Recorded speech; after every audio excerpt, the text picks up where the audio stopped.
Resistance was remarkably light. Within 2 hours, they'd flushed the few defenders from their bunkers and swept the island. The main force waited at sea for an agonizing 9 hours, coming into land on the next high tide, while the Marines kept the defenders pinned down. Again, there was little opposition, and they quickly established a beachhead. MacArthur's gamble had paid off handsomely, at a cost of only 20 dead.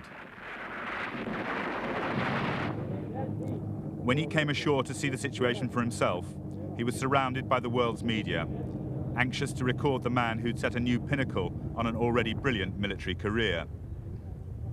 With an eye to posterity, he posed readily with his men, savouring his moment of triumph. But for them, it wasn't over yet. 10 Corps' commander had promised MacArthur he would take Seoul by September the 25th, and he pushed his men on at speed. Belatedly, the North Koreans fought back. They still had 20,000 soldiers around Seoul, and they fought all the way back into the city itself. Then from street to street, and finally from a succession of barricades along the main boulevard. Official notice of Seoul's capture went out on the 25th as planned. Though there were 2 more days of hard fighting before the North Koreans were driven from the city, and by then much of it had been reduced to rubble.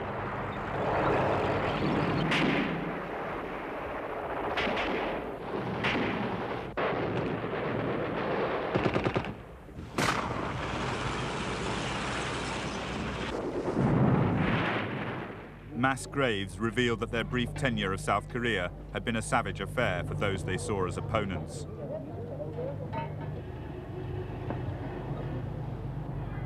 Yet as power passed back to the South Koreans, many UN soldiers were equally shocked by the roundup of suspected collaborators who were forced to wear the traditional mask of the criminal before being marched off to an unknown fate.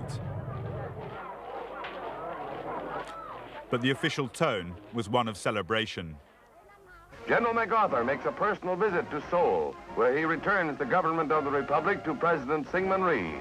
With tears in his eyes, the Supreme Commander completes his first assignment under the United Nations banner.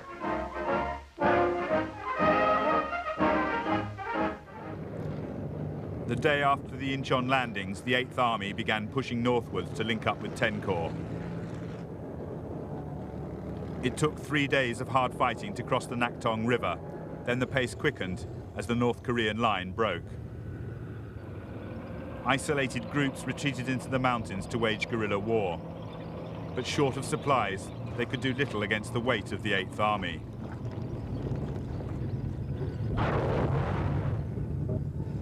The UN had learnt from its early experience and now possessed 500 medium tanks to lead the advance along the narrow roads. And close air support quickened the pace. During the debacle of July, the lack of coordination had squandered UN air superiority. Now they made it tell.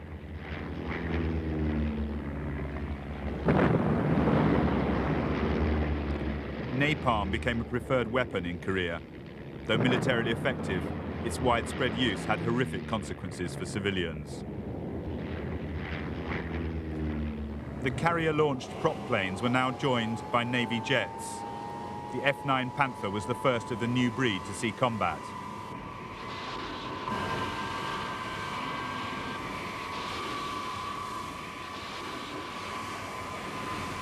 From their floating airfields, they could always keep the fluid front line within range, carrying their enhanced firepower anywhere over the Korean mainland.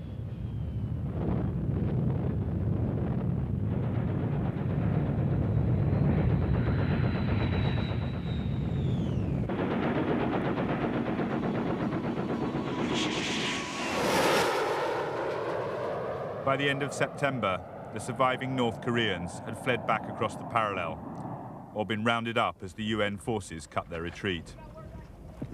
With South Korea nominally under his control, Syngman Rhee seized the initiative. On the 1st of October, he ordered his own troops across the 38th parallel, in pursuit not only of the northern forces, but of his own dream of a reunited Korea.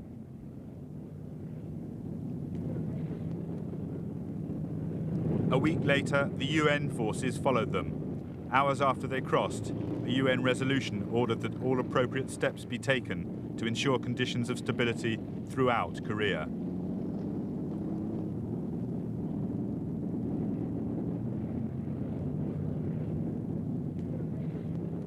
MacArthur again split his forces in two.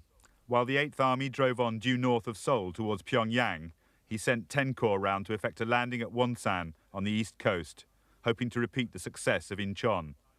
This time it failed. The front line had already moved north, and 10 Corps followed, driving towards the Chosin Reservoir and the Yalu River, the border with China.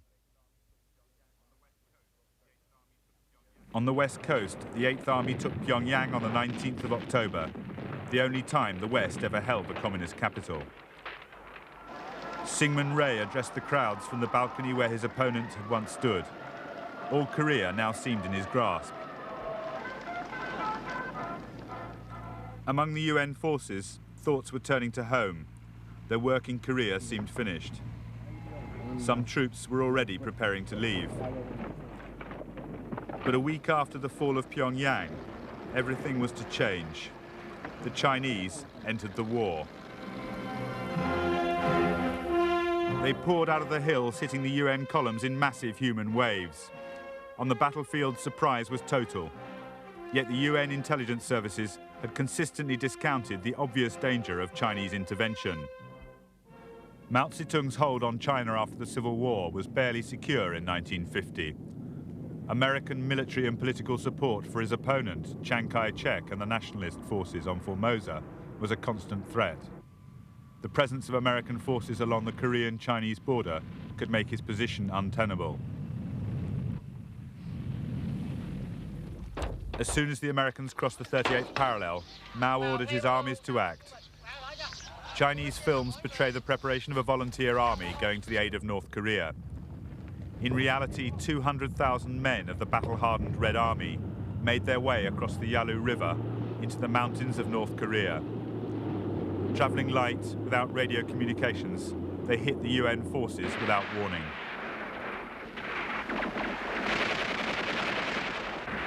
Yet after 2 days, they disengaged, just as suddenly melting back into the mountains. They left captured prisoners as the only proof of their involvement, and the UN assumed the threat was gone.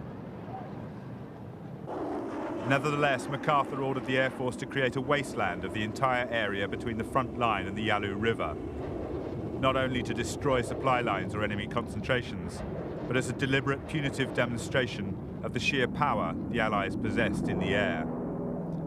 They attacked every factory, every city, and every village with incendiary bombs and napalm.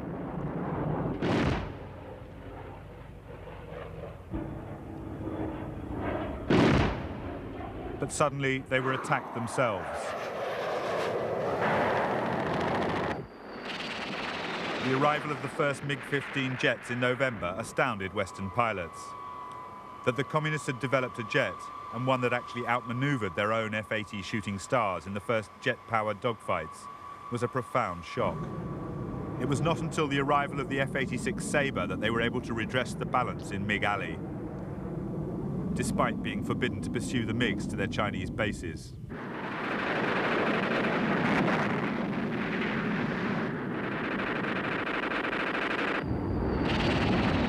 The Sabre was to be the principal fighter for the rest of the war, operated by a new generation of highly skilled pilots.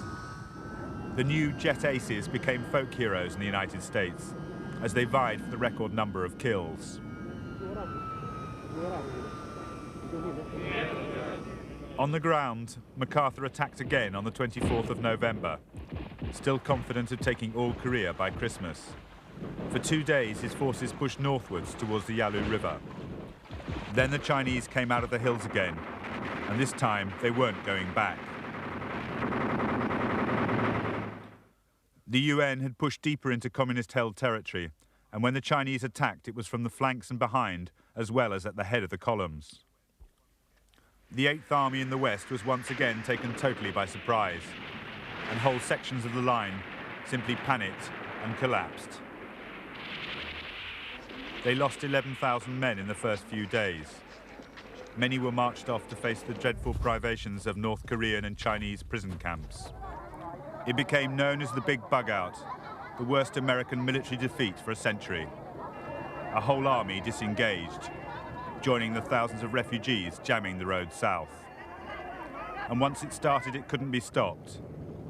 They abandoned Pyongyang in the headlong rush south, leaving it burning in their wake. But for 10 Corps in the eastern mountains, there was nowhere to run.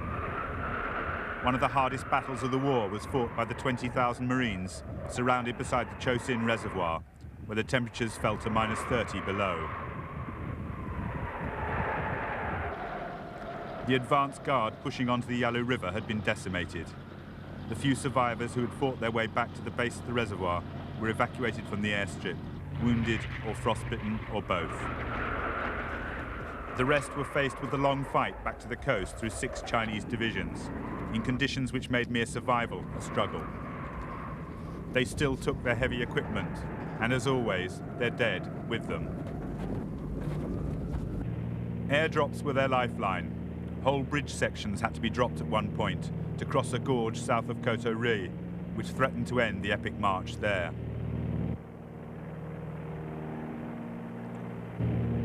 "We're not retreating," said the Marines' commander. "We're advancing in a different direction." That advance continued along 20 miles of mountain road. The Chinese continually worked their way in to harry the column. For them too, the road from Chosin caused incredible suffering.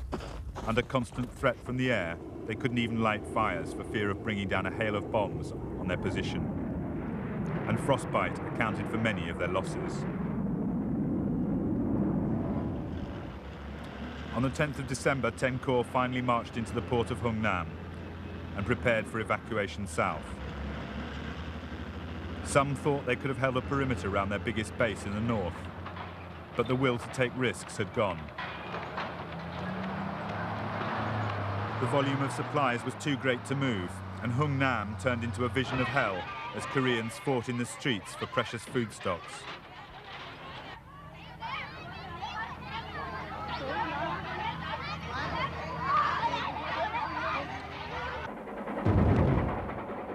An orgy of destruction followed as engineers destroyed anything of use to the Chinese.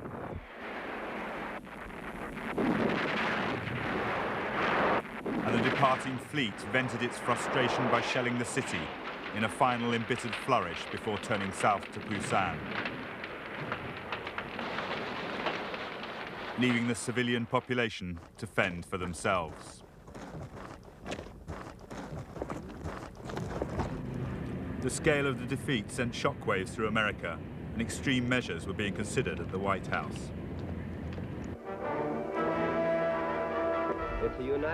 President Truman made it clear that he considered the situation grave enough to warrant a nuclear solution.